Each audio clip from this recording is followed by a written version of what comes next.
ស្វាគមន៍មកកាន់សារព័ត៌មានរបស់ខ្មែរ Club Wrestling ថ្ងៃនេះយើងមកធ្វើការ recap ជាមួយនឹងព័ត៌មានថ្មីៗអេពីសូតទី57ប័ណ្ណសមាជិកអមណាសល់តែ2នាក់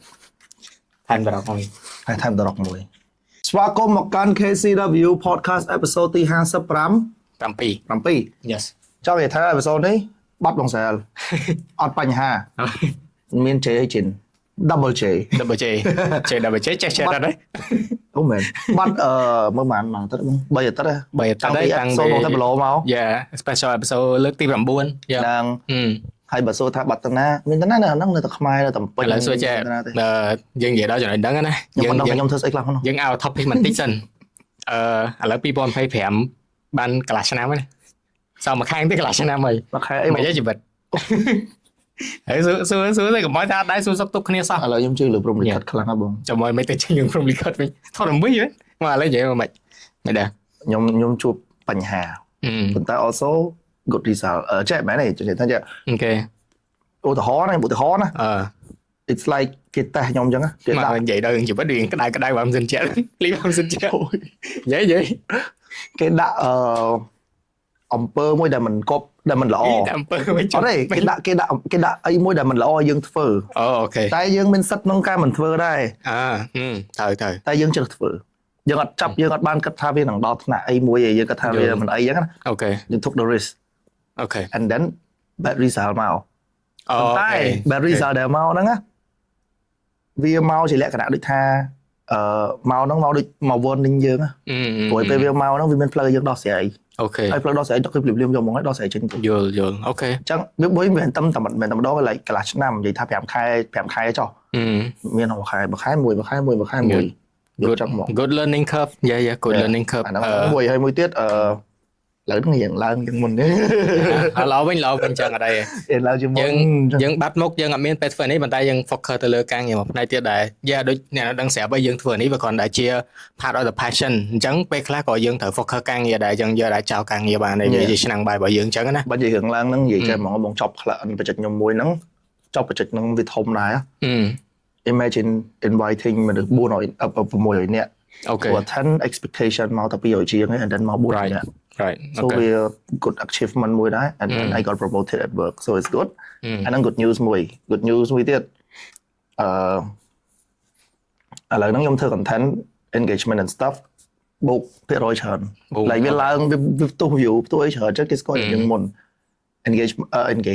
achievement មួយទៀតទៅបាត់ទឹកតែពីគេមួយអើយកប់ទៅអូខេចៃមានតែ you were fan អូ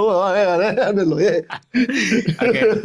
right អូខេហើយយើងជិតឆាតបន្តិចប៉ុណ្ណឹងបានហើយឥឡូវយើងចូលមក shocking news មែនតើដែលយើងក្នុងពិភពកីឡាការឥឡូវនេះយើងបានឃើញមិនដឹងថាវាជា prank be all true ឬក៏យ៉ាងណាទេអត់ prank ទេ yeah out of nowhere he got released សំខាន់ no it's prank first June ព្រលឹមឡើងហ្មងព្រលឹមឡើងគេបានថាពាក់កណ្ដាល trade យើងពាក់កណ្ដាល trade យើងក៏ភ្លាពិតពី10ជាងមកមើលចំហើយមានដូចជាចេះ share ចូលក្នុងក្រុមគ្នាយើង yeah he got fire ខ្ញុំឃើញ shout out to បងសាក់បងចំភ្លេចឈ្មោះគាត់ដឹងតែគ្នាយើងនៅក្នុងក្រុមដែរអត់ទេគាត់នៅក្នុងក្រុមប៉ុន្តែគាត់ស្គាល់ពួកយើងគាត់ស្គាល់ខ្ញុំដែរអូខេយឺបងចុយឲ្យភ្លេចឈ្មោះគាត់មែនទេខ្ញុំ search ឈ្មោះគាត់មួយសិនភ្លេចមែនតើអត់និយាយលេងទេព្រោះខ្ញុំធ្លាប់ធ្វើការមួយគាត់តែឥឡូវខ្ញុំភ្លេចបាត់ហើយអូខេសកុនតារាបងសម្លាញ់សកុនតារាសុំទោសបងខ្ញុំភ្លេចឈ្មោះបងឯងគាត់ជា admin របស់ page WWE Cambodia fan ហើយក៏ជា admin របស់ page Manchester United fan នៅខ្មែរដែរ right គាត់បានផុសគាត់អ្នកផុសអាហ្នឹងហើយខ្ញុំឃើញខ្ញុំ screenshot send ចូលគ្រប់គ្នាយើងចឹងទៅហើយខ្ញុំឡើងទៅបងខ្ញុំឃើញថាមែននេះអី prank នេះអញ្ចឹងចូលមើលក្នុង Twitter របស់ Outlook ឃើញផុសand then ឃើញមានអ្នកផ្សេងគេ repost retweet តសំខាន់ legit ព័ត៌មានដែលអ្នកដែល cover ព័ត៌មានកន្លះកាសទាំងអស់គឺផុសទាំងអស់ complex ក៏ផុសអីក៏ផុសពេញ Instagram ខ្ញុំអស់មកមានបាត់មួយឥឡូវដោយសារយើងអត់ទាន់ដឹងព័ត៌មានច្បាស់លាស់ថាយ៉ាងណាទេព្រោះវាអត់មានអីបញ្យល់ Twitter ឬក៏ post Twitter បន្តពីហ្នឹងឯងពី outro ណាតែឥឡូវចង់សួរចេះវិញថាបងចង់សួរកាត់តិចសុំបើចង់ស៊ីណាក៏ផុសដែរចង់ស៊ីណាផុសមិនផុស Tweet ទេគាត់ផុសក្នុង IG ហុក outro តែអាពាក់អាវវាយមួយគាត់ហ្នឹងទូទៅចង់និយាយថាចង់ស៊ីណាអត់ដែរផុសដាក់ caption ទេហ្នឹងហើយផុសតែមានអីផុសតែរូបចោលហ្នឹងអូខេឥឡូវចង់សួរយើងដឹងទេថា match ចុងក្រោយធំរបស់គាត់គឺវាយមួយ John Cena នៅ Saturday Night Main Event Yes អា match ហ្នឹងខ្ញុំអត់យល់មិនសុកគេសិតតែគាត់វាយចឹងមក I think it just to make his dream come true យ៉ាអាហ្នឹងមួយតែមួយទៀតដោយសារគ្នាសងហ្នឹងដោយសារការឆ្លោះគ្នាអីបន្ទាប់ពី post show ការ event អីគេ PPLE គេបើមុន Saturday Night Main Event ហ្នឹងbacklash yeah the post show backlash ហ្នឹងមិនអត់ទ្រូចេញមកយ៉ាហើយមក so it's like set up ហើយ also like ក៏អត់ដឹងឲ្យ John Cena វាយមួយណាគេចឹង just like តែព្រោះអាហ្នឹងវាគ្រាន់តែជាវាមិនមែន PLE វាគ្រាន់តែ pay per view ទូចមួយឯងយ៉ាព្រោះមាន sponsor មានអីហ្នឹងយ៉ាហើយ live free នៅលើ YouTube ទៀត man Saturday Night Main Event ណា Saturday Night Main Event live free ខ្ញុំណាខំទៅអង្គុយគេ live free លើ YouTube ដែរញ៉ាំគ្នាមែនហើយខ្ញុំណាខំទៅអង្គុយដាក់ VPN បើក Netflix ហ៎អូណាit's okay ឡើយចឹងគ្នាយើងចាំមើលទៅឲ្យតែ Saturday Night Main Event ហ្នឹងគឺគេ free ទៅលើ YouTube ប៉ុន្តែយ៉ាងបរិយាកម្មច្រើនតិចប៉ុន្តែបងឯង also មកមើលចាំមួយទៀតខ្ញុំឃើញ fan cam Arena ទូចយ៉ាចឹងមិនថាវាគ្រាន់តែជា pay per view ទូចមួយឯង Arena ហ្នឹងទូចហើយអត់មាន sponsor ទេយើងមើលសូម្បីតែ Matt របស់វាហ្នឹងក៏អត់មាន sponsor ដែរប៉ុន្តែមើលអាសាលោបរិយាកម្ម Yes អាសាលោបរិយាកម្មចឹងវិញខ្ញុំមានអារម្មណ៍ថាពេលខ្ញុំ edit episode នេះដាក់កាមេរ៉ានេះរហូតទេកាមេរ៉ានោះមានអារម្មណ៍ថាពិបាកអត់នឹកឃើញងាកទៅចាំ zoom ចូលតិចដាក់ឲ្យនៅ for the sake of កាមេរ៉ាពីរ backup អូខេអញ្ចឹងមកថាអាហ្នឹងម៉ាច់ធំរបស់គាត់យ៉ាប៉ុន្តែម៉ាច់ចុងក្រោយរបស់គាត់មិនអាហ្នឹងឯងគឺនៅ SmackDown Bojack Koff យ៉ាគឺឈ្មោះខុសហើយ JC Mateo ឈ្មោះថ្មីព្រោះថាបើអត់ដាក់ឈ្មោះចឹងទេខ្លាចចាស់ Koff លុយបានក្រៅលក់មើលលក់អីបើឈ្មោះចាស់ Koff ព្រោះតាំងគ្នាល្បីតាំង New Japan ហើយបើគ្នាអញ្ចឹងមែនល្បីតាំង New Japan ហើយអញ្ចឹងយើងអាចបន្ត WWE បានទេអានេះវាតែសំខាន់គឺបែរឈ្មោះ JC ដដែលនឹងចេះដូចចេះ Koff Mateo អញ្ចឹងតែប៉ុណ្្នឹងទេតែប៉ុណ្្នឹងទេអ្នកនរគ្នាតែចឹងថាគាត់ដដែលទេហើយដាក់ហ្នឹងគឺដើម្បីស្រួលឲ្យក្រុមហ៊ុនរលុយដែរអូខេអញ្ចឹងមកចុងក្រោយរបស់ All True គឺវាយមួយនឹង JC ប៉ុន្តែ set up ហ្នឹងគឺដោយសារអីពេលហ្នឹងដូចជាNova All True ហ្នឹងទៅឌឺ backstage ឌឺ Solo Sikoa ថាចេះ Koff ហ្នឹងកូនរបស់ Solo Sikoa ទាំងស្រាប់ហើយ like All True ជួយ like make joke he's a meme guy ដល់ពេលក្រោយពីហ្នឹងមកអូខេក៏ set up មួយម៉ាត់ចឹងមកចុងក្រោយរបស់ All True គឺអាហ្នឹងប៉ុន្តែឥឡូវ J ក៏ថាមិនដែរ like ពីចំណាប់អារម្មណ៍បន្តិចណាតែមកចុងក្រោយរបស់គាត់វាយជាមួយនឹង JC មេតេអូហ្នឹងវាអត់ទេបង unexpected ខ្ញុំគិតថាអី match ហ្នឹង just វាយដើម្បីឲ្យ JC គាត់មាន debut match របស់គាត់ okay understand អត់អីទេយល់តែសំខាន់វាយចប់All True វាយនេះមកយល់មកសុខចិត្តឡើងហ្នឹងបងខ្ញុំជឿគ្នាយើងក៏អត់ចិត្តដែរនិយាយមែនសំខាន់វាទៅមានរឿងដែលចង់ថាគាត់ទៅ on screen 2-3អាទិត្យជាប់គ្នាហ្មងមិនថា and then like poof out of nowhere disappear ឡើងម្នាក់ឡើងyeah ឥឡូវលើកជើងយ៉ាងបានyeah articulate what the hell ហើយវាធ្វើចឹងតែ that's ចុះយើងពេលយកលុតជង្គង់លុតអីyeah like full articulate ឥឡូវតន់ចេកាន់ហូប Bray Wyatt ឬក៏ The Fiend ហ្នឹងយើងឃើញនៅក្នុងអាទិត្យជាមួយគ្នាដែល last match របស់ All True ហ្នឹងគឺ The Wyatt Six ត្រឡប់មកវិញមាន match ដែរមាន match មាន match អញ្ចឹងមានន័យថាឥឡូវហ្នឹងគឺយើងបាត់មួយរយៈមែនប៉ុន្តែឥឡូវគេមានសាច់រឿងមកវិញហើយអញ្ចឹងសម្រាប់គ្នាយើងដែលជាអ្នកគ្រប់គ្រងព្រោះសំខាន់មាន promo ទៀតពេលដែលវាយ match ហ្នឹងហើយគេមានអា short promo ពី The Wyatt Six ហ្នឹងទៀតថាដូចជាឥឡូវហ្នឹងពង focus លើ tag team ទៅអញ្ចឹងអាចនឹងវាយយកសាច់ក្បាល tag team អត់ដឹងដែរប៉ុន្តែសមាជិកមានច្រើនដែរអញ្ចឹងអត់ដឹងឲ្យ Uncle Howdy ឬក៏Eric Rowan ឬក៏ Dexter Lumis ឬក៏ Joe Gacy អត់ដឹងថាណាគេទេនឹងវាយយកសាច់ក្បាលប៉ុន្តែតែចាំតាមទៅ Alexa Bliss ក៏នៅ SmackDown ដែរហើយ Alexa Bliss ក៏ឥឡូវហ្នឹង advance ទៅ qualify សម្រាប់ Money in the Bank ទៀតអញ្ចឹងយើងអត់ដឹងថាតើ Alexa Bliss នឹងជាសមាជិកទី6របស់ Wyatt Six ហ្នឹងឬក៏យ៉ាងណាទេអញ្ចឹងយើងចាំមើលទាំងអស់គ្នាគាត់ថាសប្បាយចិត្តដែរដែលពួកគាត់ return មកវិញព្រោះមួយរយៈមុនខ្ញុំគិតថាប្រហែលជាគេ fire បាត់ហើយស្រួលឬក៏យ៉ាងណាអញ្ចឹងវាស្ងាត់ឡើងតាំងពីមុន WrestleMania ទៅហ្នឹងហើយតាំងមុន WrestleMania វា2-3ខែបើគិតទៅបើបញ្ចូលមកដល់ហើយគាត់មាន action វិញដែរអី post អីគេនេះបុកទីត្រូវអូខេតោះឥឡូវយើងត្រឡប់មកតាមលំដាប់ដោយវិញTrick William ជា WWE Superstar តែជាម្ចាស់សាកលភាពនេះ This is សំដៅពេញគូក្បាលខ្ញុំនិយាយមែនណាពេលខ្ញុំសំខាន់ស្អីគេដូចជា owner ឯង owner មកអង្គុយមើលរៀន owner មកអង្គុយមើលសំខាន់ពេលដែលខ្ញុំអង្គុយមើល match ហ្នឹងពេលខ្ញុំមើល show ខ្ញុំមើល show ហ្នឹងហ្មងខ្ញុំ like đừng đo match mà chỗ bo Trick William Joe Henry nó lại mưa gửi thế Joe Henry là ngày này mưa nào tục sao and then tập em mà tôi khỏi tập mưa tập bao mồm nó hả với dạng nhầm lại chết vô dương tay mình sai vậy thà ta bà sinh về WWE Superstar từ quay nó phê dụ thiền ấy cứ gặp trên sai của bà tề thấy thiền ấy Superstar bà một quay nó WWE có bên trên sai của bà đây đây thôi mình tầm là cao bên là hồ đấy nó phần tay mẹ bà phê lý bỏ ở anh ấy thì bà thọ cầu ní Trick quay dùng quay đừng ở Joe Henry hay Trick William chia mà cha sai của bà thiền ấy thôi mày hay dùm khán tích môn mới tiết nữa có cuộc tranh mà cắt promo thiền ấy thì chẳng mà đã lỡ fully Trick William cứ fully heal này giờ lên giờ chia bẹt đá bê phê bẹt đá heal thế này chẳng ở lấy dân trăm mưa từng ngõ thì hay dùm khán tận ní miền ở Mike Santana đã quạt chia superstar bát thiền ấy có màu đấy mà tụi các bạn năng tự mà chia number one contender từ 4 chỉ mùi năng ở Trick William năng cái đây dùm khán là lấy Trick William miền đỏ mà đông sần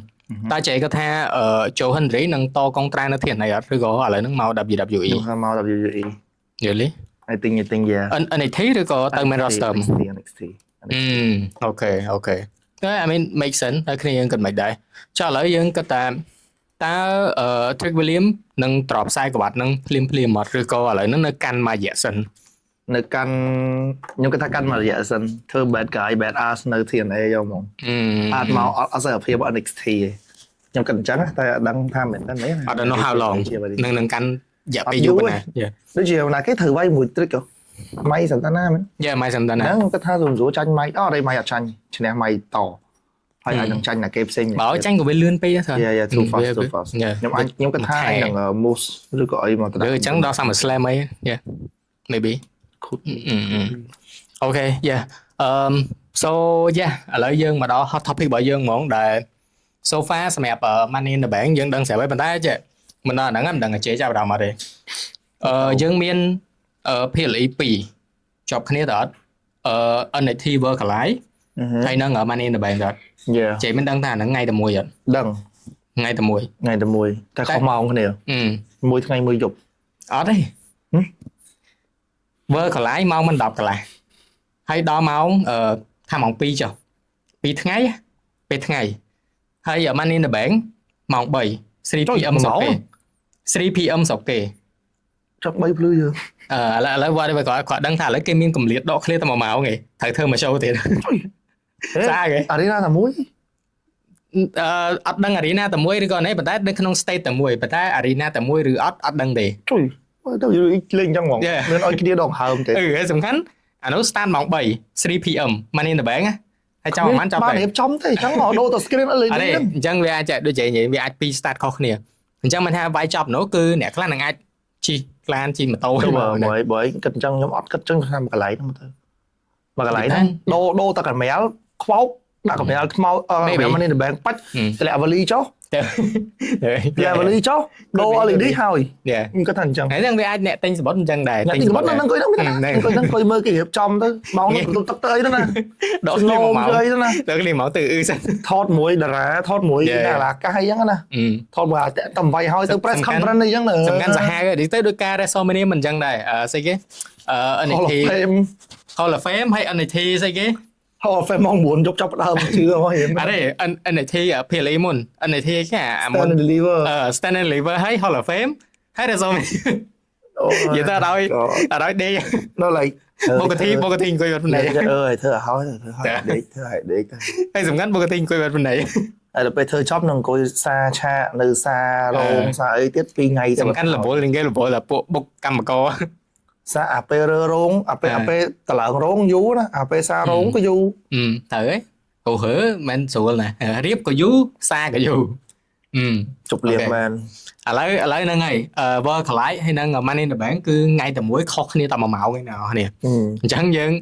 toàn đăng tay dạng nè thế lấy dân trăm miền là trăm mưa ta vơ khả lái nâng bị interesting á thấy miền để chop ở vơ khả lái nâng phím bị ad rốt mờ Money in the Bank nó có tha bàn này miền shocking đều yếu rồi có return ấy dân đắng nè bà tố ra sao gặp thằng ấy vậy vậy ba tô nó ngày muốn mình xem xe po miền đây từ thạch nơi không Stanley po miền nơi Mexico it looks stage of course but well yeah let's see ព្រោះឥឡូវមិនលឺព័ត៌មានថាចង់ឲ្យអាបាតូមិនត្រប់ខ្សែក្បាត់ទេព្រោះដោយសារ WWE អត់ចង់ឲ្យអាបាតូហ្នឹងអភិនៅ TV ទេអញ្ចឹងគេត្រូវឲ្យអាបាតូត្រប់ខ្សែក្បាត់អញ្ចឹងឥឡូវហ្នឹងគេអាចធ្វើអីមួយដែរធ្វើបាបអាបាតូដើម្បី like អាបាតូ be like អាបាតូ be like ខ្ញុំកែខ្លួនអ្នកនរគ្នាខ្ញុំមកចូលវាយកន្លះកាសវិញខ្ញុំម្ចាស់ខ្សែក្បាត់ហើយគាត់មកស្ទូក្រោយទៅវាទិញកាន់មើលខ្សែក្បាត់ហើយ yeah maybe feel bad បើឥឡូវវាដោយសារឥឡូវសម័យ social media ហ្នឹងស្រាប់ហើយអញ្ចឹងធ្វើអីក៏ដោយក៏យកផុតពីកាមេរ៉ាទូរស័ព្ទទេខ្ញុំគិតថា fan ចង់ឃើញអាបាតូ yeah he professionally he's fine fan ចង់ឃើញអាបាតូជឿចង់ professionally is fine គាត់ថា rock would do that would like នេះគាត់ថាវាគាត់ថា personal life របស់មនុស្សហ្នឹងទេអញ្ចឹងបើយើងបែងចែកដៃទៅវិញថាជីវការរស់នៅប្រចាំថ្ងៃរបស់គាត់ហើយនឹងអាជីវិតការងាររបស់គាត់ he's fine there's nothing wrong with him yeah okay ហ្នឹងហើយខ្ញុំគិតថា WWE គេមិននេះទេមើលទៅមួយគាត់ហ៎ yeah សុំសួរដេញកាលីតូដេញអត់ទ្រូយកលុយមកបខប់អោយនេះមិនដឹងច្រើនណាស់មានកាលីតូឥឡូវ Gunter ក៏អញ្ចឹងដែរអត់ដឹងនិយាយចាប់អារម្មណ៍ហ្នឹង Gunter មិនបងភ្លេចនិយាយ Gunter ក៏ delete ដែលតាក់ទងមួយ WWE delete ចោលទាំងអស់ទុកតែ Twitter របស់ប្រពន្ធនេះអូចុះក្នុង IG I don't know maybe TH yeah អត់ទេចង់ទៅលុបវាចេញមក yeah no វា Gunter មិនចឹងចុះ Gunter ពងនេះហងអាចមើល Twitter មើល X អាចរៀងច្បាស់ជាងបើបងគិតអត់អីyeah ប៉ុន្តែគេនិយាយនឹងលើ Twitter ឯងចឹងបងថាចាំ check លើ Twitter so anyway អាហ្នឹងអាសាយយើងចាំព្រោះអាសាឥឡូវវាទៅភ្លាមអញ្ចឹងយើងអត់ដឹងថាយ៉ាងណាទេយើងទាំង The Miz Gunter គឺលុបចោលអស់ហើយនៅលើ Twitter របស់គាត់ដែលតាក់ទងមួយ WWE អូខេសម្រាប់ Money in the Bank វិញយើងបកមក Money in the Bank តិចអញ្ចឹងម៉ាច់ដែលគេ announce official គឺ Lyra Valkyrie នឹងវាយជាមួយ Becky Lynch សម្រាប់IC Women Champion ហើយសម្រាប់ម៉ាច់មួយទៀតគឺ main event មិនដឹងថា main event ឬក៏យ៉ាងណាប៉ុន្តែ Cody ចាប់ដៃគូមួយ J វាយមួយ John Cena ហើយនឹង Logan Paul I don't like that much they out of nowhere like people expect ថា John Cena នឹងវាយមួយ Logan Paul ដែរឥឡូវមកចាប់ដៃគូគ្នាលប់អត់យល់មែនតើលុបអស់ហើយលុបហើយ like his personal account delete ចោលទាំងអស់ទុកតែ tweet របស់ប្រពន្ធ Gunter ឯងទេ yeah so out of nowhere so yeah អញ្ចឹងពី official match រវាងសម្រាប់កម្មវិធី Money in the Bank ហ្នឹងណាប៉ុន្តែបងសំកាត់មួយបើសិនជា Gunter ទៅ AEW ណែ they will look like this again yeah អត់ដឹងទេអីពួកនោះ take care វិញជា hard shell អីណា right okay anyway yeah ឥឡូវអីដែលយើងបានដឹង so far គឺសម្រាប់ qualify ណា qualify ក្នុង Money in the Bank ហ្នឹងទាំងប្រុសទាំងស្រីគឺ 5-5 អត់ទាន់ដឹងថាបកគោទី6ណាគេអញ្ចឹងយើងចាំមើលថ្ងៃដែលយើងថតនេះគឺថ្ងៃច័ន្ទអញ្ចឹងតស្អែកបានយើងដឹងថានៅរឥឡូវយ៉ាងហ្នឹងមុនសម្រាប់ស្អែកហ្នឹងគឺ qualify បោះប្រវត្តិចុងក្រោយហ្នឹងគឺ CM Punk វាយជាមួយនឹងCM Punk វាយជាមួយនឹងAJ Styles ហើយនឹង El Grande Americano fuck that dude what now Chase ជេក៏ថាអ្នកណាគេគួរឈ្នះ Chad Gable El Grande Americano ហើយទៅ Chad Gable injured I think he will maybe oh shit like CM Punk come on no AJ Styles I think គាត់ឈ្នះតែបើឲ្យពេលឈ្នះពេលចាស់ CM Punk អត់ត្រូវថ្ងៃពួកអូនសាច់ចិត្តហាយហ្នឹង Yeah that's why Americano ឈ្នះនិយាយមែនចាំមើលអំជឿប៉ុន្តែ CM Punk ថាចង់ rule Sarah Lynn he will still rule it អូខេឥឡូវចេះថា El Grande បង feeling like yeah El Grande ហ្នឹងវាអាចឈ្នះមែន so what ឥឡូវយើងនិយាយ what if ណា what if no what if CM Punk ឈ្នះហើយ CM Punk ឈ្នះ Money in the Bank ព្រោះឥឡូវយើងគិតមើលតាំងពី CM Punk return ណា Royal Rumble ក៏ចាញ់ WrestleMania ក៏ចាញ់you see the pattern like maybe he could like the last time he win Money in the Bank ហើយជាមនុស្សម្នាក់ដែលមាន record ដែរប្រវត្តិសាស្ត្ររបស់ Money in the Bank CM Punk ឈ្នះ3ដងអត់មានណាគេតន់ឈ្នះ3ដងទេso maybe milestone របស់គេឲ្យអូខេឥឡូវហើយចាញ់ WrestleMania ឥឡូវឲ្យឈ្នះ Money in the Bank 3ដងទៅយក record មួយតែឯងដែរ could be ហើយបើពេល Sarah Lynn ឈ្នះ World Champion ទៅ rule cash in Sarah Lynn ឈ្នះយ៉ាងទៅcould be so អានេះវាគ្រាន់តែអីដែលខ្ញុំគិតទេអញ្ចឹងចេះថា El Grande ខ្ញុំក៏រៀងគិតថា បើ El សិនជា Grande El Grande អត់ឈ្នះទេ វាអាចនឹងជាថ្ងៃដែលគេ unmask El Grande ដែរ ប៉ុន្តែតែចាំថាChad Gable មាន match នៅ World កន្លែងដែរ El Grande ហ្នឹងមែន អត់ទេ Chad Gable មែន Chad Gable វាយមួយ El Vikingo ណា អូខេ I'm looking forward សំខាន់វាយមួយ top star ចុះបើសិនជា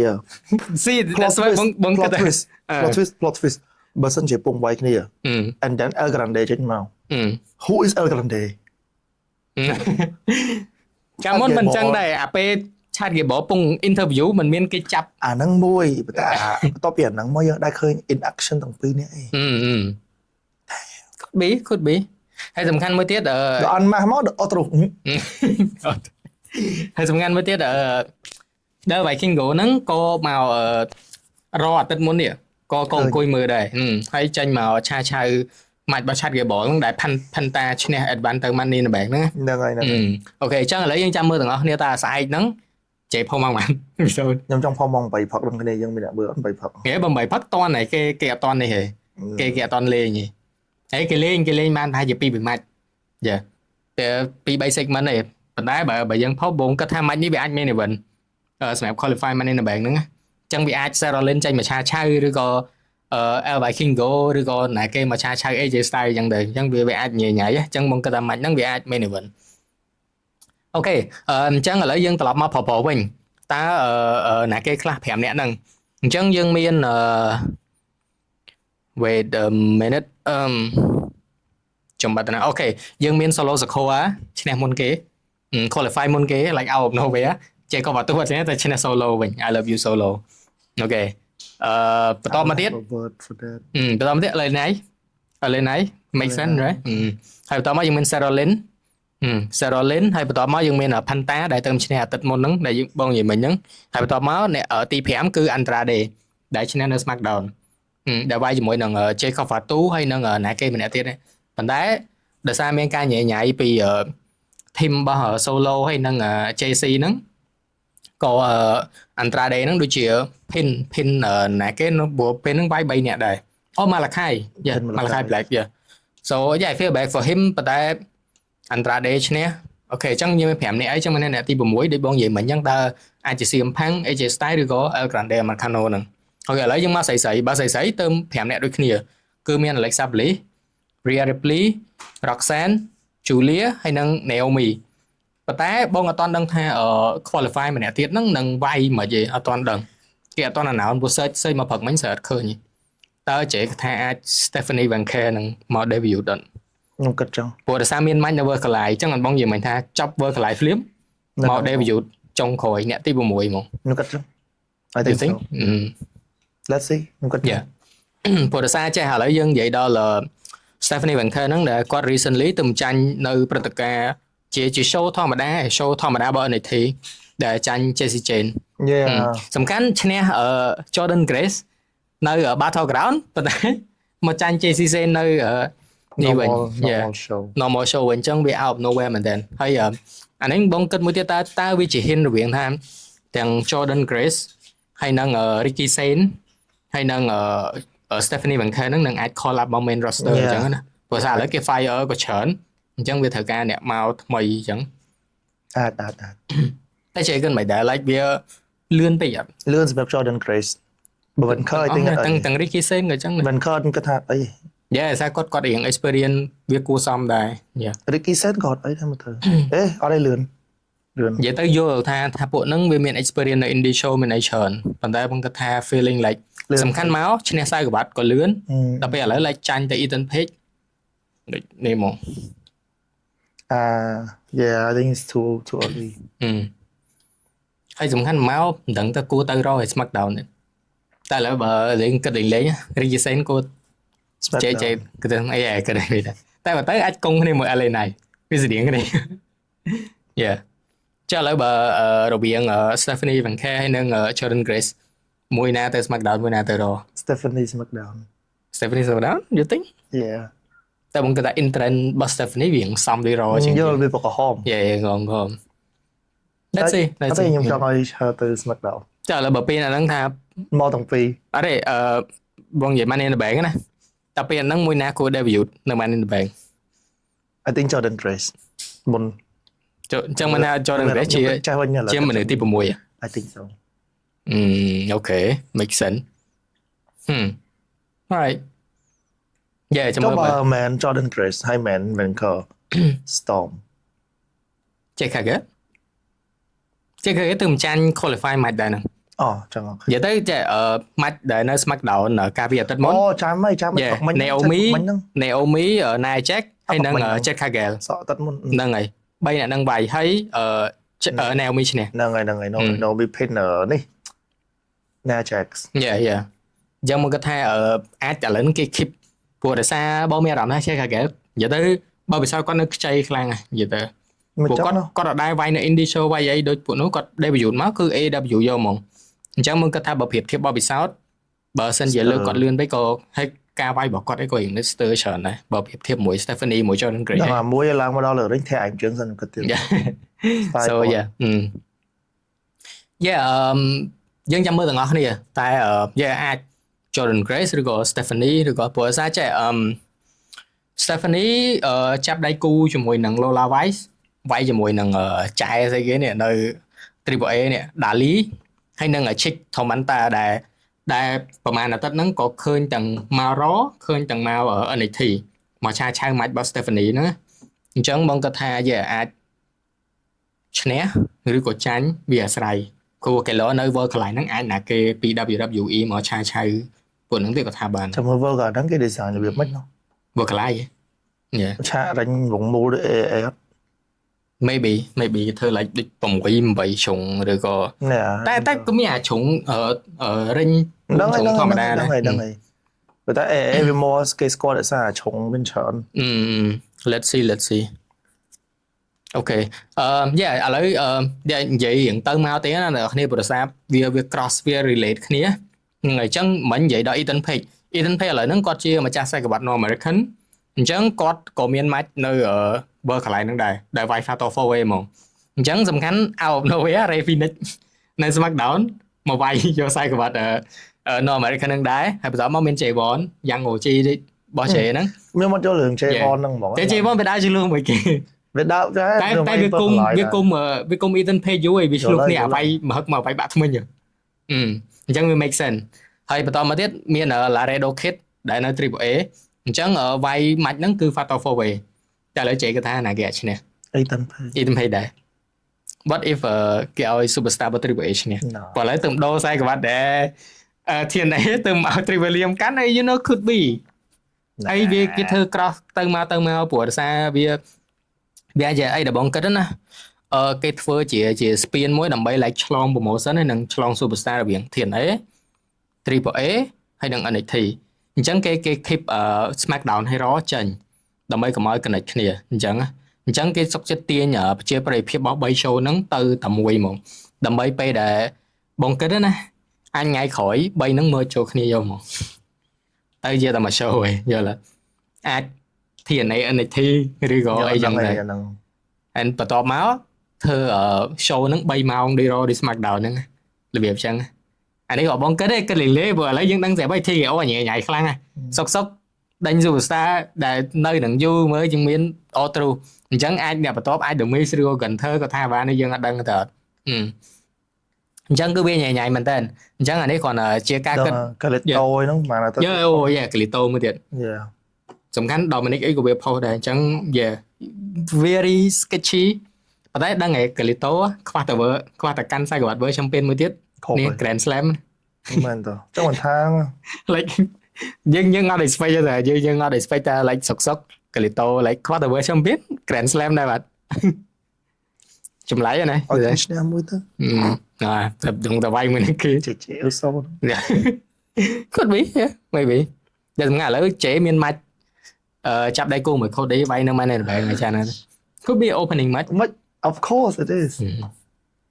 ព្រោះបងគាត់ថា Money in the Bank ដឹងតែ main event ចុងក្រោយខ្ញុំអត់យល់ឬក៏ Money in the Bank ស្អីមុនយ៉ាបន្ទាប់មកtag team match នេះ tag team match នេះអាច match ទី4ហើយបន្ទាប់មកបាន Money in the Bank ផុសចុងក្រោយគេអញ្ចឹងព្រោះនឹងមាន match Lyra Valkyrie វាយជាមួយ Becky Lynch ទៀតអញ្ចឹងមិនថា match Man in the bank ស្អីហ្នឹងហើយចូល Women in the Con ហើយបន្តមក Tag Team Match ហើយបាន Man in the bank ផុសឬក៏ពាក់កណ្ដាលហ្នឹងមាន segment មួយចឹងទៅ Yeah let's see ព្រោះសារយកកន្លះម៉ោងអូខេកណ្ដងកន្លះម៉ោងដាច់យូរហើយមិនដឹងកាលទេអត់ទេដាច់មិនតែខ្ញុំងាកឃើញមកស្ទុះដែរអូខេyeah តែឥឡូវគិតថា prediction តិចណាគិតថាឥឡូវបើសិនជាសម្រាប់ផុសឥឡូវបើមិនខាតតិចបានអត់នេះយើងមាន solo Alena Sarolin ក៏ពីមិននេះដែរហ្នឹងហើយក្រៅពីមិននេះបែរហ្នឹង official គឺ announce តែ2 match ទេព្រោះឥឡូវមិនដឹងថាជេចាប់អារម្មណ៍អត់ណាសម្រាប់ TKO គេចាប់ដើម announce ថាជាទូទៅឥឡូវសម្រាប់ PLE ទាំងអស់ហ្មងគេ keep it ធ្វើម៉េច between តែ5 match ទេគ្រប់ PLE ទាំងអស់យើងដក WrestleMania ចេញប៉ុន្តែយើងមើលដូច Money in the Bank អញ្ចឹងដោយសារអីវាមានតែ4ដោយសារ match វាយូរព្រោះយើង Money in the Bank សឹងតែចិត្ត1ម៉ោងបាត់ហើយហ្នឹងពេលយើងគិតណាទាំងប្រុសទាំងស្រីវាយអញ្ចឹងក៏2 match ហ្នឹង2ម៉ោងបាត់ហើយចិត្ត2ម៉ោងបាត់ហើយអញ្ចឹងនៅ Cody មួយជេចាប់ដៃគូហើយនៅអានេះឡៃរ៉ាវាយមួយ Becky មិនក៏10ទី5 10ទីដែរក៏ទាំងបូកទៅ internet អញ្ចឹងបើហត់ទៅវា3ម៉ោងបាត់ហើយចាំមិនគិតថា official ប្រហែលមានតែ4 match ហ្នឹងឯងតោះឥឡូវ prediction សម្រាប់ផុសជេគឺថាណាគេឈ្នះព្រោះសំខាន់ឈ្នះគឺអាច cash in យក WWE champion ក៏បានយក World champion ក៏បានអត់មាន limit ទេមិនដោយការជេឈ្នះ Royal Rumble ស្អីគេmain event WrestleMania ដល់មកវាយ opening show ចាំអត់ដល់ការហ្នឹងគេដាក់អ្នកឈ្នះ main event WrestleMania មកឡើយសំដៅតែមានណាគេខ្លះអូខេដំបូងគេយើងមាន Solo Alena Sarolin Penta Andrade ហើយបន្តមកទៀតគឺអ្នកឈ្នះនៅក្នុងថ្ងៃស្អែកនេះរវាង CM Punk AJ Styles ឬក៏ Grande Americano ចូលមកបើឲ្យ El Grande ឈ្នះ Money in the Bank Sarolin ឈ្នះ Sarolin បើ Sarolin ឈ្នះ Sarolin កាន់2ដងដែរតែបងនិយាយបើ CM Punk ឈ្នះបើនឹងថាខ្ញុំ Sarolin ឈ្នះអត់តើអពីនោះណាមាន Bronson Reed ហើយនឹង There's a reason ដែលខ្ញុំគិតថា Sarolin ខ្ញុំថា Sarolin ឈ្នះដោយសារតែគេចង់ចើមួយ AW កាន់វលីដូចគ្នាអូខេ make sense John Moxley កាន់វលី Sarolin កាន់វលីដែលស្វាខ្ញុំគិតថា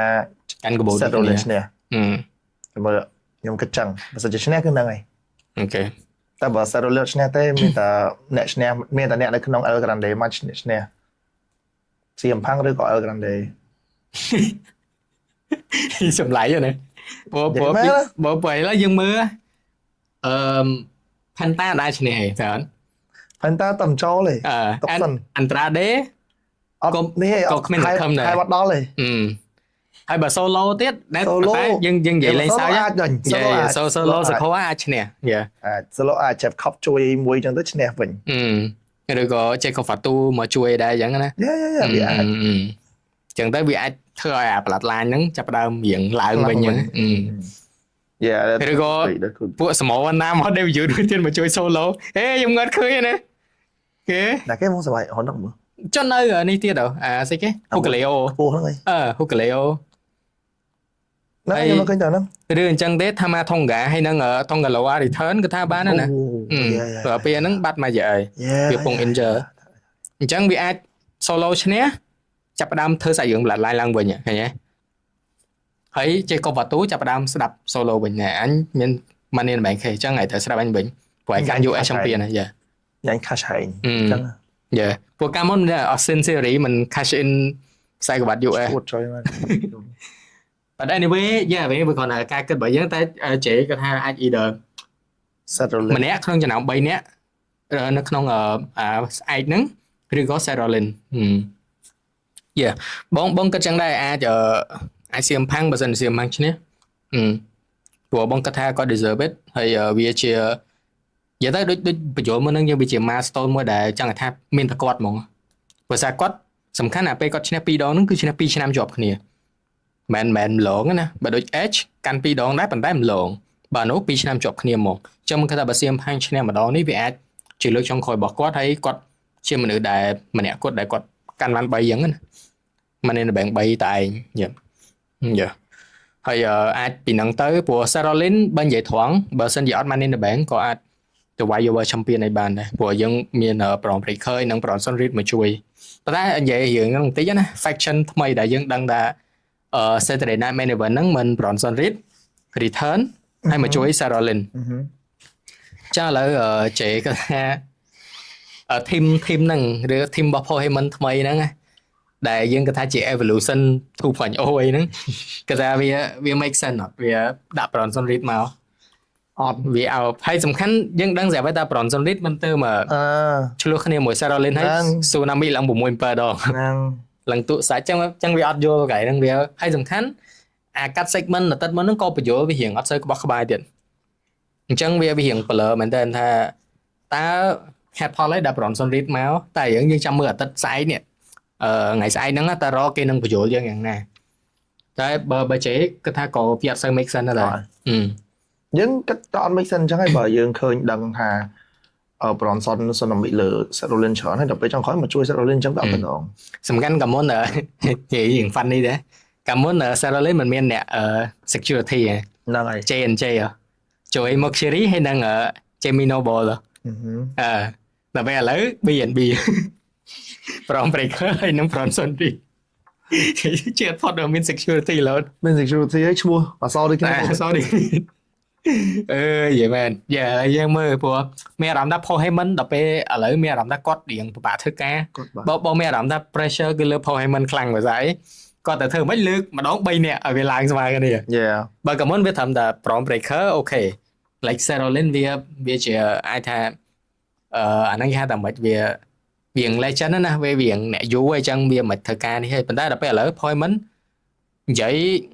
ចាស់ថាការនិយាយរបស់គាត់វាដូចអាការដែលនៅធ្វើជា manager របស់ Roman Reigns វាមានអារម្មណ៍ថាវាពេលដែលគាត់និយាយវា solid តែពេលឥឡូវមានអារម្មណ៍ថាដូចប្រឹងវាមានអារម្មណ៍ថាវាការនិយាយរបស់គាត់នឹងវាចេញមកពីខួរក្បាលរបស់គាត់ហើយវាដូច script មានអារម្មណ៍ថាអត់ទេមានអារម្មណ៍ថាបាយគាត់ទៅ script មែនមានអារម្មណ៍ថាគាត់និយាយរឿងប្រឹងបើខ្ញុំមានអារម្មណ៍ថាគេឲ្យ script ដែរប៉ុន្តែគាត់អត់មើលឬគាត់មើលដែរប៉ុន្តែគាត់មើលទ្រួហើយគាត់យកមកនិយាយខ្លួនឯងហ្នឹងហើយចឹងមិនថាវាសំខាន់គេរៀបឲ្យគាត់តែបើការ Roman Reigns មានអារម្មណ៍ថាគាត់គឺគ្រាន់តែនិយាយមួយ Roman Reigns ហ្មងណាយល់អត់និយាយថាអ្នកតិចទៀតឡើងទៅយើងនឹងនិយាយចែកអញ្ចឹងហើយគ្រាន់តែលើមីក្រូមក acknowledge me អញ្ចឹងទៅRoman Reigns អត់សូវនិយាយច្រើនទេតែដល់ពេលលើកនេះ Sarolin និយាយច្រើនជាង Paul Heyman ហើយដល់ពេល Paul Heyman និយាយមានអារម្មណ៍ថាគាត់ដូចព្យាមដើរតួយល់វាមិនមែនដូចជា natural របស់គាត់ណាយល់ that's why that's how I feel តែមិនដឹងថាគ្នាយើងគិតចឹងអត់ទេគាត់អាចមកវាអាចគេលោកគាត់ចាស់ហើយចឹងទៅយើងអត់ដឹងដែរព្រោះដឹងស្រាប់ហើយវា pressure ណា pressure ចឹងមិនថាវាលើកនេះយើង carry មនុស្ស3នាក់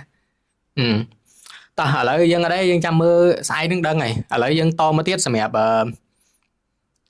នេះចុំឲ្យគ្នាពងនិយាយរឿងថាគាត់ចេញវីដេអូមានគ្នាយើងនៅក្នុងក្រុមខ្ញុំជប់ឲ្យមើលមួយសិនជុំណែគេនិយាយដើមយើងមកអាននេះមើលអត់ថយពងថយđâyយើងតោះសម្រាប់ women qualify នៅក្នុងការវាយយក briefcase Money in the Bank ស្អីម្ដងយើងមាន Alexa Bliss Rhea Ripley Roxanne Julia ហើយនិង Naomi 5នាក់អញ្ចឹងអ្នកទី6អត់ដឹងណាគេទេអញ្ចឹងមិញពួកខ្ញុំធ្វើការទូទីអីជាមួយខ្ញុំអីចេះណាក៏តែអាច Stephanie ឬក៏ Jordan Grace ឬក៏ណាគេយើងអត់ដឹងទេព្រោះសារយើងនៅមក Raw យើងនៅមក SmackDown ទៀតសម្រាប់ qualify អញ្ចឹងវាអាច you know something I don't know តែឥឡូវគឺថាឥឡូវរវាង5នាក់នេះយើងគិតតែ5នាក់នេះសិនទៅជេក៏ថាអាចណាគេអាចឈ្នះ Alexa Bliss ស្លប់ឈ្នះមកនេះនៅបែបម្ដងដែរហើយគាត់ cash in ចាំអត់ចាំប៉ុន្តែខ្ញុំមកចង់ឲ្យ Alexa Bliss ឈ្នះអូខេ Rhea Ripley ឈ្នះញឹកពេកបាច់ទេ she always win ឈ្នះច្រើនពេក Roxanne Yeah I think I want her Yeah I think I want Roxanne បើឯងគិតចាស់នៅ NXT she's the spotlight ដល់ពេលមកSmackDown នៅ Raw ឥឡូវចង់ join judgment ដែរមែនអត់ដូចកប៉ុកមិនដឹងបីប៉ុកបែឥឡូវពងយក Nike ឲ្យ Dominic like she could be like you know erupt live between relationship between Liv and that's why she need to win yeah ចឹងបងនិយាយវាស្រៀងផដែរថាបើសិនជា Women Championship កាលមុនគឺខ្សែក្បាត់ Women Championship ឥឡូវគឺ Dominic everyone want Dominic ខ្ញុំនិយាយចឹងហ្មង ហើយចុះឥឡូវបើ Stephanie សំខាន់ Stephanie Mexico ឯងមករកទៀត Dominic be like new chick ហើយ new side chick bro win in his life bro អត់តន់30 he already win on his life yeah okay ចេតែឥឡូវនៅ Julia ទៀតណា Julia ឯ Naomi ទៀតតែ Naomi ក៏ដូចជាធ្លាប់ឈ្នះមកនេះបែងដែរ no អត់ចាំទេតែ Naomi ខ្ញុំអត់ចង់ឲ្យឈ្នះបង she psycho ឥឡូវហ្នឹង character គាត់ដូចឈួតដូចឈួត yeah psycho okay make sense yeah បើបងគាត់ថាអាច run up រវាង Julia ហើយនិង Roxanne ដែរឬក៏អាចជន់ទី6ដែលយើងអត់ទាន់ដឹងថាជាណាគេហ្នឹង cool yeah តោះជិះមក AJ Lee yeah មែនតើ តិច AJ Lee មកឲ្យគឺមកយើ make sense yeah ដល់ពេលអញ្ចឹងទៅ yeah មានអារម្មណ៍ថានេះក្លុកងតែសំខាន់នេះបងនិយាយចឹងតែ SmackDown នៅសម show ទៅចាំមើលអញ្ចឹងបងនិយាយថាវាអាចដែល qualify match ហ្នឹងរវាងនៅ Raw ស្អែកហ្នឹងឬក៏នៅ SmackDown ព្រោះថាបានដែរព្រោះថា SmackDown មានថ្ងៃសុក្រទេហើយនោះគេធ្វើថ្ងៃសៅរ៍ប៉ុន្តែអីដែលគួរចាប់អារម្មណ៍មួយទៀតគឺអាច show ជាន់គ្នានេះរវាង World Collide ហើយនិង Money in the Bank ហ្នឹងណាអញ្ចឹងបងនិយាយថាវាអាចពេលដែលចប់ World Collide ហ្នឹងអាចណាគេនឹងមក debut នៅ Money in the Bank ដូចគ្នាដែរដែលយើងអត់ដឹងអញ្ចឹងណាអញ្ចឹងវាអាច someone from Mexico គាត់ណាមក spotlight អញ្ចឹងណាប៉ុន្តែវាអាចអត់ឈ្នះទេវាគាត់ណាមកដើម្បី highlight show yeah okay តោះមកឥឡូវយើងមកនិយាយយើងបានកន្លះម៉ោងជាងយើងមកនិយាយពីដែល Stephanie ឈ្នះទៅចាញ់ខ្សែក្បាត់នៅ NXT មុនហ្នឹងនេះដែលអ្នកឈ្នះហ្នឹងគឺ JC Jane មកស្គាល់ JC Jane ហ្នឹងថាការជំនាន់ Toxic Attraction ជាមួយ Mandy Rose ហើយនិង Gigi Dolan ដែលគេថ្មីនេះ Gigi Dolan មិនទៅ Fire remember now yeah អូខេចាំហើយគាត់និយាយនៅក្នុង promo របស់គាត់ដែរតែគាត់តែតែគេមើលមកគាត់ហ្នឹងដូចចេះហ្នឹងវាយើងម្លងគាត់ដូចគាត់ជា third wheel យល់អត់គាត់ជួនទី3ឯងហើយយើងមើលតែឃើញតែ Mandy Rose ហើយនិង Gigi ឯងដល់ពេលឥឡូវ Gigi គេ fire ដែរ Mandy Rose ឥឡូវទៅធ្វើអីលេងវាយកន្លះកាសដែរអញ្ចឹងនៅសល់ JC Jane ហើយគាត់មាន team របស់គាត់ថ្មីទៀត yeah so ឥឡូវគាត់ woman NXT woman champion that's good yeah តែឥឡូវគាត់ថា the future ព្រោះឥឡូវយើងគិតមើលគេខកអាមកអស់ហើយអញ្ចឹងគាត់ថាអ្នកដែលបន្ទាប់ដែលវាយមួយ JCJ ហ្នឹងអាចជាណាគេព្រោះយើងមើល roster ឥឡូវបើឡើងមកអស់លេងសិនអ្នកថ្មីហើយយើង Soruka Soruka ឥឡូវកាន់ North American yeah she កាន់ North American could be yeah ព្រោះការ Stephanie មិនកាន់2ដែរខ្ញុំអត់ឃើញតែគេសាកសមទៀតyeah make sense ឬក៏ Zaria ដែលដើរជាមួយនឹង Soruka ព្រោះគាត់មានអារម្មណ៍ថាឥឡូវ character គាត់ដូច bodyguard I think that Zaria ហ្នឹងអាចនឹង maybe turn heel Soruka នឹងយកខ្សែក្បាត់ហ្នឹងធ្វើឲ្យ Soruka មកដណ្ដើមពី CJ make sense ចឹង yeah ឬក៏មួយទៀតករណីមួយទៀតអ្នកនៅពី TNA មកyeah ព្រោះសាប់ផបឥឡូវយើងឃើញមានទៅមកមែនតាអាចស្រីយកខ្សែក្បាត់ World Champion របស់ស្រីNXT ទៅ TNA វិញគេអាចធ្វើចឹង yeah I think it makes sense yeah ព្រោះឥឡូវ TNA knock out ក៏រៀង stack ដែរណា yeah រៀង stack ដែរ so yeah I think we'll see តោះឥឡូវយើងមក World Collide បន្តិចដែលមិញយើងអត់ទាន់បានណោត match card ទេ match card ដែលយើងដឹង so far គឺមាន4ដូចគ្នាដែរខ្ញុំសុំចូលមើលមុខតិចអញ្ចឹងឥឡូវបងនិយាយពីនេះបងគិតថាអាចជា main event គឺDel Vikingo ហ្នឹងគឺវាយជាមួយនឹង Chad Gable អញ្ចឹងបងគិតថាអា match ហ្នឹងគឺអាច main event អញ្ចឹងណាអាហ្នឹង match ដែលយើងដឹងទី1អូខេ match ទី2គឺរវាង tag team បានន័យថា3-3 Triple Threat គឺ Legado del Fantasma ដែល team របស់ Escobar ហ្នឹងហើយនឹងពីរអ្នកពួយក្មួយនោះវាយជាមួយនឹងអានេះខ្ញុំបណ្ដោនជាមួយ Mexico ខុស El Hido de Dr. Wagner មើលចូលSpanish yeah Spanish ហើយនឹងមួយទៀតពី Triple A ដែរគឺ Psycho Clown ហើយនឹងពី Triple A ម្នាក់ទៀតចុងក្រោយគឺ Pangano yeah ឈប់ចាំផ្លិតបងHio Elio Đe độc bất ngờ Psycho Clown Pagano អញ្ចឹង3 Escobar យើងដឹងស្រាប់ហើយគាត់ក៏ជា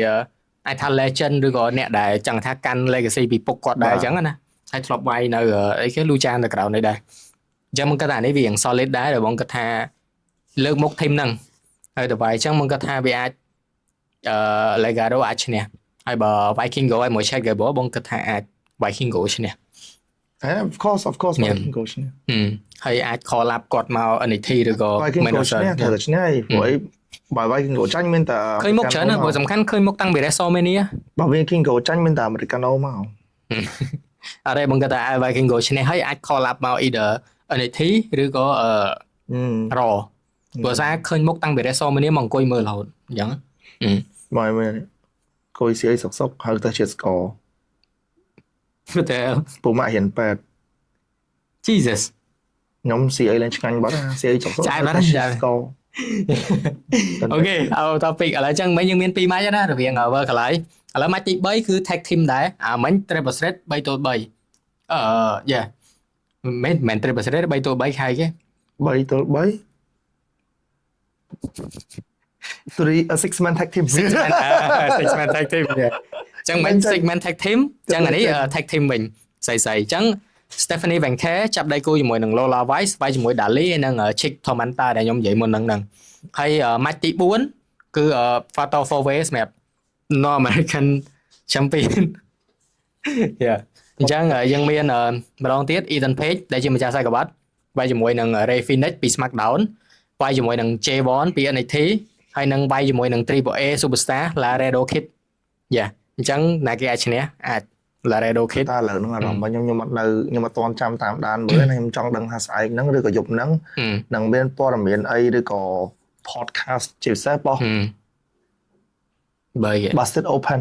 ចេញនៅតាក់ទងមួយ Outro ដូចជាមិនតាន់ទេប៉ុន្តែវាអាច hot new ចាំមើលអាច hot new this is hot new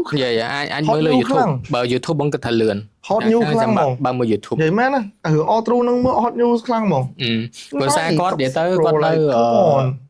ត់នៅ company តាំងពី2006បើតាមមកចាំតាំងពី2006មកដល់ឥឡូវវា20ឆ្នាំហើយតើ Yes 20ឆ្នាំជាងហើយព្រោះឥឡូវ2026ចឹងវាជាង20ឆ្នាំហើយ So yeah I mean feel bad for him អត់តន់ផុសទេ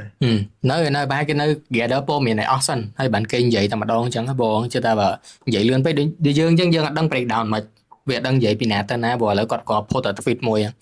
អញ្ចឹងឥឡូវហ្នឹងគេពងព្យាយាមមក still ឥឡូវ Resol Lamia នេះគេ post ពេញហ្នឹងនិយាយទៅ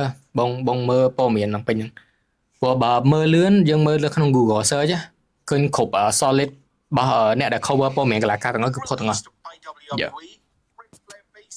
អូខេចឹងសម្រាប់ facing major backlash ចឹងសម្រាប់ World Collide គឺយើងមាន official 4 match ហ្នឹងប៉ុន្តែអត់ទាន់ដឹងថាមាន match អីទៀតយើងអត់ទាន់ដឹងទេព្រោះដូចខ្ញុំនិយាយមុនហ្នឹងនិយាយទូទៅ PLE ឬក៏ pay per view ឥឡូវហ្នឹងគឺគេធ្វើនៅក្រោម5 match គេអត់ធ្វើលើហ្នឹងទេ so វាអាចមាន segment មួយដែល interesting ឬក៏ពី NXT អញ្ចឹងណាប៉ុន្តែ side note ទៅ TNA ណាSantino ចាប់ដៃគូមួយកូនគាត់Ariana Grande Ariana Grande នេះមានចង់និយាយថាឈ្មោះស្រៀងហ្នឹង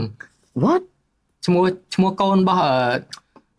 ដែលនៅ NXT នេះមើលជុំ Arena ស្អីគេនេះឥឡូវតើ Santino Marella Santino Marella អូយណាស់ slow មែន daughter នេះ Ariana Grace ចាប់ដៃគូគ្នាវាយជាមួយនឹងនេះនៅ TNA វាយជាមួយនឹង Robert Stone ហើយនឹង Marella Ariana Grace នេះចាប់ដៃគូគ្នាដំបូងហើយសំខាន់យើងមាន Dominic Moira ឲ្យកូនទៅពេលនេះឲ្យកូនស្រីសំខាន់ Santino វាយវិញធ្លាប់តែនេះសងធ្វើអីគេធ្វើគាត់នៅគាត់ធ្វើអីគេនិយាយទៅដូច General Manager ដែរដូច General Manager ដែរហើយវាយមួយនឹង Robert Stone ហើយដល់នេះ formerly known as Alicia Fox ហ្នឹងAlicia Fox ណា Wait that's for Alicia Fox នេះ Alicia Fox នេះ what Alicia Fox ឥឡូវនៅធានឯងចេះគ្នាចាស់ហើយ bro I'm sorry but Alicia Fox ខ្ញុំស្គាល់ she's hot កាលហ្នឹងក្មេងឥឡូវគ្នាចាស់ហើយ this is insane ចាស់ខ្លាំង she like what 40 something ចិត្តហើយ yeah ម៉ែអើយ ចិត្តហើយ she's not that young ចឹងអានេះឪកូន daddy and daughter នេះ sugar baby sugar mommy maybe តែ Robert Stone ណាការចាំមើលការនៅ TNA Robbie E ឈ្មោះ Robbie E អត់ចាំ yeah Robbie E កាលនៅ TNA so yeah គាត់ sign តិចតួចដោយសារយើងខានឃើញ Santino វាយយូរហើយឥឡូវចាប់ដៃគូមួយកូនស្រីគាត់ Ariana Grace នេះឥឡូវខ្ញុំហៅខ្ញុំចេះច្រឡំ Ariana Grande yeah so yeah យើងមាន Ray ហើយកូនប្រុសឥឡូវយើងមានកូនស្រីវាយនៅ TNA yep ចឹងអាហ្នឹងគាត់ shout out ទេហើយសម្រាប់មួយទៀតគឺ Liv Morgan យើងមិនឃើញទៅមើល return មករដែលទៅថតរឿងនៅជប៉ុន ហ្នឹងហើយមិនថតរឿងអីនៅរឿង Hollywood ថតរឿងនៅជប៉ុនហើយមកវិញហើយតែសំខាន់មកវាយមួយស្មើមួយ Kairi Sane ចាញ់បងនិយាយហ្នឹង yeah ចាំមើលតទៀត don't have any thought right now yeah ព្រោះសារឥឡូវគាត់អត់មានannounce នៅក្នុង Money in the Bank ទេគាត់អត់មានតែគាត់អាចជា what if she's អ្នកទី6អញ្ចឹងអាចមិនគាត់អ្នកទី6តែវាយមួយណាគេគឺសំខាន់វាអស់អ្នកវាយហើយ Kairi Sane ក៏វាយនៅក្នុង qualify នឹងហើយអញ្ចឹងអត់វាយសុកវាធ្វើអញ្ចឹងវាអត់ make sense វាអត់ fair ត្រូវហើយតែអញ្ចឹងយើងមានអារម្មណ៍វាលើគាត់ពេកអញ្ចឹងហើយណាមួយគាត់ milestone គាត់កាន់អស់ដែរហ្នឹងហើយឥឡូវក៏គាត់កាន់ខ្សែក្បាត់ tag team ទៀត so វាអត់សូវ make sense unless ដូចនិយាយហ្នឹងអាច Liv Morgan នឹងវាយជាមួយនឹង unknown superstar and then Stephanie Van Care ឬក៏ Jordan Grace មក okay that make sense right គាត់កាន់ខ្សែក្បាត់ tag team ហ្មងហើយកាន់ជាមួយនឹងស្អីគេoh shit បង I have an idea what is it គាត់កាន់ជាមួយយប៉ែមួយស្អីគេជនជាតិហ្នឹងយប៉ែអីគ្នានឹងមិនតាន់សារហ្មងជុំដៃគូ Liv Morgan ហ្នឹងមិនអីគេផ្លេចឈ្មោះបាត់នេះ Raquel Rodriguez yeah Raquel ហ្នឹងអាយុតាណា JI ទៅ20ជាងទៅ26 27ហ្នឹងឥឡូវនិយាយត what if ពីហ្នឹងមិនអត់មាន match ដល់ពេលបងឯងថាដល់ពេលថ្ងៃ Money in the Bank មាន match ដល់ពេល debut មក Vanker ចាប់ដៃគូ and Jordan Grace oh man oh shit that makes sense they won the match that makes sense yeah I think so yeah តែដល់ពេលចឹងឥឡូវណាគេអ្នកទី6សម្រាប់ Money okay fair enough អ្នកទី6គេគេរ៉េ excuse me I'm the sixth person yeah I think it's makes sense ដូចនិយាយចឹងអាចពីអ្នកមកពី Triple A ឬក៏ពី NXT និយាយវាអាចចឹងokay yeah feel bad for her ដែលគាត់ចាញ់តែហ្នឹងមកគាត់ថាវាមិនអីទេព្រោះ Liv Morgan still root for her ប៉ុន្តែមួយទៀតដែល Zoe Stark នេះដែលគាត់វាយកាលពីប្រហែលអាទិត្យមុននេះ Zoe Stark វាយជាមួយនឹង Kairi Sane ហើយនឹង Rhea Ripley ដែលគាត់ Rhea ឈ្នះមក qualify ហ្នឹងប៉ុន្តែ Zoe Stark បាក់ជង្គង់ដឹងអត់ដឹងបាក់ជង្គង់ឬក៏កែងជើងឯងបាក់មែនតើណាហើយគេ stop match នឹងពាក់កណ្ដាលទីហើយមិន stop ទេចង់និយាយថា Zoe Stark គឺប្រឈប់ខ្លួនឯងពាក់កណ្ដាលទីហើយគេលើកក្រៀកមកក្រោយដើររួចឯងតែឥឡូវហ្នឹង surgery ហើយឯងso I feel bad for her ដែលគាត់ត្រូវនេះហើយដូចជា Rhea Ripley ក៏ pin Kairi Sane ទៅហើយក៏ឈ្នះ yeah so អាហ្នឹងហៅ Rhea គាត់ qualify មក Money in the Bank ហ្នឹងអញ្ចឹង ដែល Zoe Stark គាត់ injured អញ្ចឹង feel bad ព្រោះឥឡូវអ្នកនៅ team របស់គាត់ហ្នឹងទាំងSonya Deville ហើយនឹងShayna Baszler គេមិន fire ដែរអស់ហើយអត់មាន team solo ចាឥឡូវ injured ទៀតអស់លេងអូតើពេលនិយាយអញ្ចឹងទៅនឹកឃើញ Bailey could be at Money in the Bank ដល់ចាំមើលទឹកហ្នឹងចាំមើលទឹកហ្នឹងអូ Bailey យើងគិតមើលបាត់តាំងពី WrestleMania ចាំមើល Raw ឬក៏ SmackDown ទឹកហ្នឹងyeah could be Bailey yeah I think okay so far តាក់ទងមួយនឹងព័ត៌មាន round up របស់យើងដូចជាអស់ហើយព្រោះឥឡូវហ្នឹងអីដែលសំខាន់គឺដូចនិយាយអញ្ចឹងយើងមាន Autrus Calito Gunter សិតតែអ្នកលុបឲ្យ The Miz មួយទៀតដែលលុបដែលតាក់ទងមួយ WWE គឺលុបចេញទាំងអស់ពី account Twitter របស់ពួកគាត់ហ្នឹងឬក៏ X ហ្នឹងអញ្ចឹងអត់ដឹងថាយ៉ាងណាទេមិនដឹងថាពួកគាត់ fire មែនឬក៏ឥឡូវមានរឿងអីណាអញ្ចឹងយើងចាំតាមដានទាំងអស់នេះសង្ឃឹមថាវាអត់មានរឿងអីចុះប៉ុន្តែតាក់ទងមួយ Karrion Kross និយាយរឿង case របស់ Karrion Kross តិចជេក៏ថាមករយៈក្រោយនេះ Karrion Kross គាត់រៀងចង់ឲ្យថានៅលើ social media គឺរៀង control គាត់ច្រើនណាស់ខ្ញុំអត់ចាប់អារម្មណ៍ទេបងខ្ញុំអត់ដឹងអត់ហ៊ាននិយាយយ៉ាបែរជេអត់សាប់អត់សូវឃើញខ្ញុំអត់សូវឃើញព្រោះដោយសារចេះKarrion Kross មិនសូវឃើញមុខលើ TV ដែរបាទហើយគេពងនិយាយថាKarrion Kross គាត់ deserve ចង់ឲ្យថាគួរតែមានមុខនៅលើទូទស្សន៍នឹងច្រើនហើយឥឡូវហ្នឹងឃើញតែគាត់តាំងពី WrestleMania គាត់មកចេញ documentary ចេញអីបាទហ្នឹងហើយអញ្ចឹងបងគាត់ថាវាអាចជា hint មួយដែល sorry និយាយអាចវាទៀតmaybe match ដែល វាយនៅ Raw side ហ្នឹង maybe Karrion Kross អាចមកជួយ AJ Styles អញ្ចឹងវាអាច carry សាច់រឿងហ្នឹងវាទៅ another level ព្រោះនៅក្នុងអាទិត្យមុននេះដូចជា Karrion Kross តិចចេញមកឌឺ Sami Zayn ណាដែលថា Sami Zayn ក៏ពិតបើសិនជារើសការប្រកួតទៅវាយ number 1 contender ជាមួយនឹង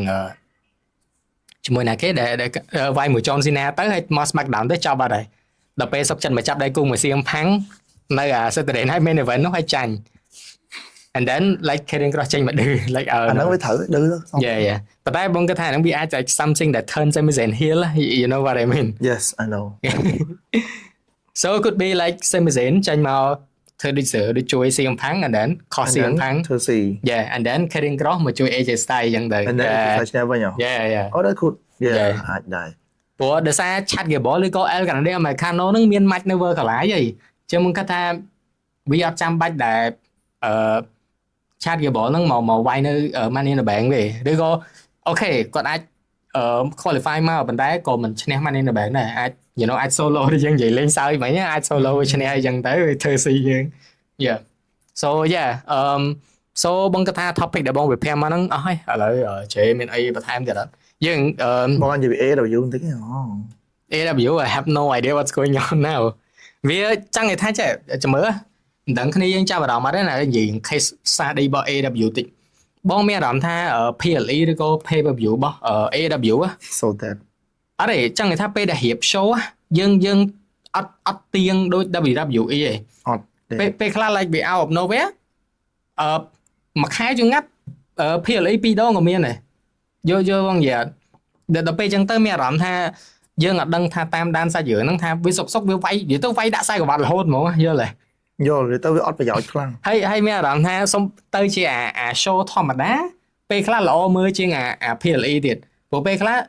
show ធម្មតាវាយដាក់ធុងវាយ Anarchy in Arena អីចឹងយល់ទេ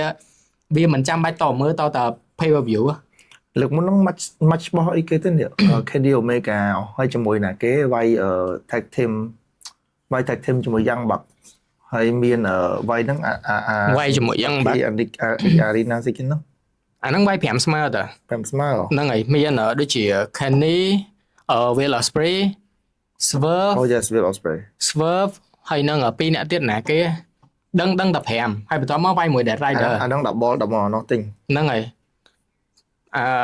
ដឹងតែ5ទល់5Anarchy in Arena ហ្នឹងហើយខាងនោះវាមាន Young Buck ហើយនឹង3អ្នកទៀតរបស់ Dead Rider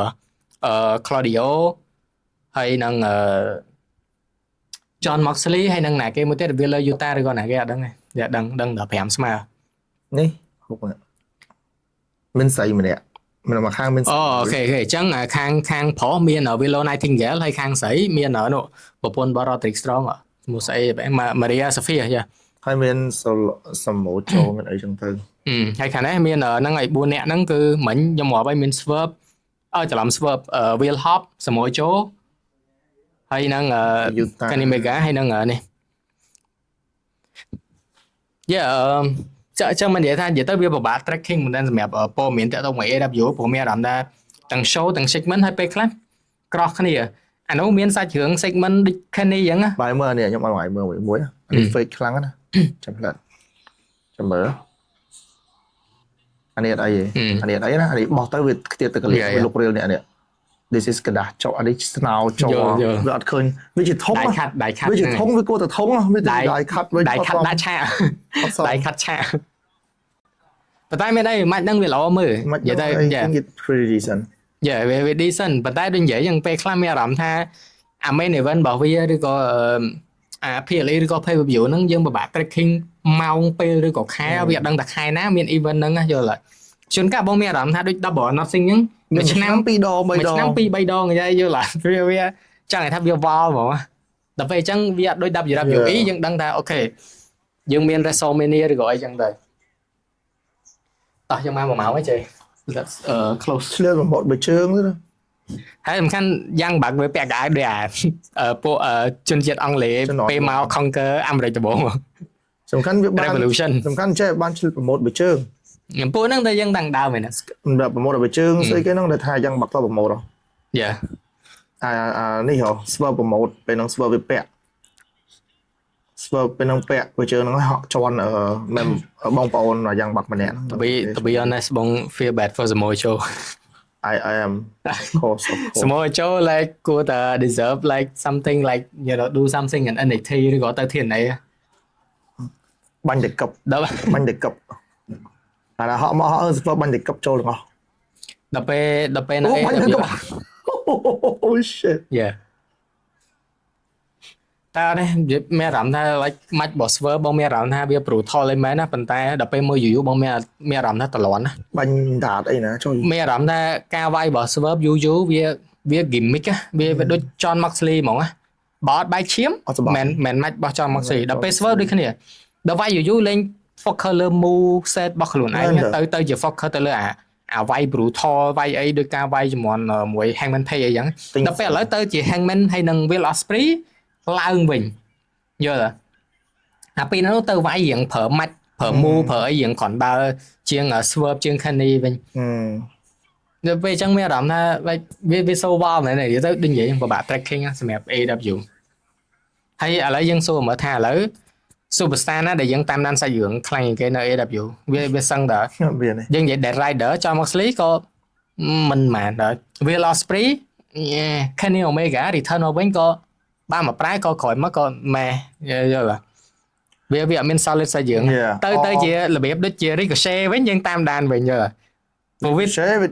ប្រិង something វាប្រិង something លើ social media ក្បាលរហូតវាល្អស្អត់វាទៅជាល្អមើល Ricochet តែខ្ញុំមកក្រោយនេះខ្ញុំដំបងខ្ញុំទំឈប់ដំបងតាមដាន MJF ដែលថាចូល hurt syndicate ឥឡូវចូលឡើងឈប់វិញឥឡូវចូលអាថ្ងៃនេះហុកបញ្ជួយហុក return ព្រោះពេលហ្នឹងនេះដូចជា team របស់ Kenny Omega ហ្នឹងឈ្នះ team របស់ Kenny Omega ឈ្នះប៉ុន្តែសំខាន់ដូចវាផ្ដល់ទៅអត់យកអត់ដឹងសាច់រឿងណាពីណាទៅណាយកវ៉ាលីមកវាយណាអាវ៉ាលីខ្សែក្បាត់ក្នុងវ៉ាលីនេះ Gabe Kid team របស់ហ្នឹងហើយតែឥឡូវ Gabe Kid ហ្នឹងក៏នៅក្នុង team របស់ដល់តែកោចូលមាត់ហើយធាក់ V Trigger នៅក្នុង team របស់ Don Callis Family ដែរនិយាយទៅនិយាយគេវា gimmick ពេកវាអត់មានវាថាយើងមើលឥឡូវយើងសម័យដូច Randy Orton វាយជាមួយណាគេដែលមុនវាយជាមួយ WrestleMania នេះRandy Orton វាយជាមួយ Kevin Owens គេអត់មាន gimmick អត់មានទាំងអស់ Kevin ស្ងាត់ជ្រាបណា injured ក៏ហ្នឹងហើយដល់គ្នាស្ងាត់បាញ់ So ឥឡូវយើងប្រៀបធៀបរវាងដូច Randy វាយជាមួយ Kevin Owens ដែលអត់មាន gimmick ទេទាំងអស់ប៉ុន្តែមាន story ដែលយើងតែយើង invest ណាដែល Kevin Owens វាយកសាច់រឿងរបស់គេ Randy មានគ្រួសារជាអ្នកកលាកាសវាអត់មិនចាំបាច់ត្រូវ work hard អីដូច Kevin Owens វា work hard តាំងវាធាត់ដល់វាឥឡូវវារៀងមានសាច់ជាងមុនវាមានសាច់ដុំជាងមុនអញ្ចឹងវាមាន story ដល់ពេលអានេះ story មានសាច់ gimmick វាយបាយឈាមដាក់ឡានវាវាយដាក់ដៃគោធាក់ស្បែកជើងដែរទៅបាញ់ភ្លើងបាញ់ឈាមវានៅអញ្ចឹងដាក់ធុងហើយ double V trigger អូមួយហក់ធាអានេះហក់ធាវាក្បាច់វាចឹងមិនថាវានេះអាបើជើងហ្នឹងបើជើងមានបលាបើជើងបោះយ៉ាងបាក់តែបិទអត់ចិត្តទេអាយ៉ាងបាក់ពេញមកការចូលដល់ហ្នឹងបិទពេញមកអីអត់ទេនេះផ្ទុះ Sticky micro come on it's so fake I know អានេះជន់ស្មាវាយកដៃទប់ហើយហ្មងព្រោះតែមុតមុតទៅវាគាត់ជិះកលៀសតើកលៀសកុំឲ្យត្រូវមុខតើ ព្រោះហ្នឹងវាអាចធ្លាក់មកចូលភ្នែកអីចឹង something like that ឈ្នះហើយចង់ចឹងទៅ Yeah I mean បើឲ្យបងនិយាយទៅ like I have no idea what's going on over there និយាយទៅ the only thing that interesting សម្រាប់បងណាបើកតា Ricochet ហើយនឹងអាស្រ័យយើងបើ Hurt Syndicate ដែលយើងនិយាយមិញហ្នឹងដែលឥឡូវ MJF គឺជាសមាជិកម្នាក់នៅក្នុង Hurt Syndicate និយាយខុស Hurt Syndicate អស់លុយហើយ anyway yeah បងគិតថាសម្រាប់ episode ទី57នេះគឺប៉ុណ្ណឹងណាយើង1ម៉ោងជាងដែរនិយាយនេះគួរសមហី2នាក់អង Yeah អធិស្ឋានមែនអធិស្ឋានមកមិញយើង AW បើស្រាលហើយចាប់បាត់កន្លះម៉ោងទេបាត់ហើយអត់ទេបើមិនស្រាលនៅអត់និយាយ សុំនៅមិនយ៉ាប៉ុន្តែយ៉ាងណាក៏គ្នាគ្រាន់បែរជាងមុនដែរនិយាយភាសាអីយើង scale down arena មកវារៀង start ទូជាងមុនវាមើលវាណែនវាល្អមើលដែរ so អត់អីទេសំខាន់ចង់ឲ្យមាន promotion ឲ្យច្រើនអញ្ចឹង more wrestling for us យើងនិយាយហើយក៏